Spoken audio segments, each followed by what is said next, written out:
Të nderuar vëllezër besimtar, mos harroni se nuk ka ndonjë sprovë që i ndodh besimtarit e që nuk ka hajrin te.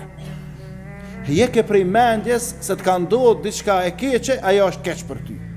Çfarë do që ndodh në jetën tënde, ajo është mirë për ty. Dijeni se me sprova, me fatkeqësi, me mundime dhe vështirësi ka ngritje tek Allahu xhaleshano dhe ka shtymje përpara tek Allahu xhaleshano. Andaj nuk janë të barabartë, sikur ata që sprovohen edhe ngriten, gradohen, edhe sikur ata që nuk sprovohen edhe nuk ngriten, nuk gradohen tek Allahu xhaleshano. Dhe me të gjitha këto gjendje që i përmendëm, mundet me u përball njeriu, por secila prej tyre ka rrugdalje. Nuk ka në këtë fe, nuk ka në islam diçka që s'ka derë për me dalë prej atyhit. Gjithkund në islam janë ato dyert emergjente.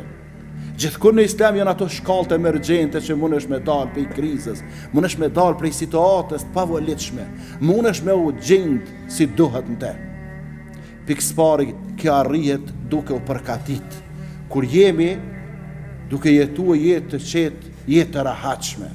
Kur nuk kemi sprova, bela apo fatkeqësi të ndryshme, duhet mu përkatit për çato momente që ndoshta për ty apo për tjetrin janë të padëshirueshme. Mos harroni se shpërblimet e mëdha, inna idhamel jaza ma idhamil bela, ka thënë pejgamberi alayhis salatu wassalam. Mos harroni se shpërblimet e mëdha janë me sprova të mëdha. Shpërblimet e vogla janë me sprova të vogla.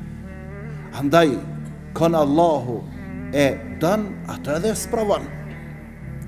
Kanë Allahu e dën, e sprovon, edhe me dalë prej sprovës apo prej krizës, Allahu ja mundson.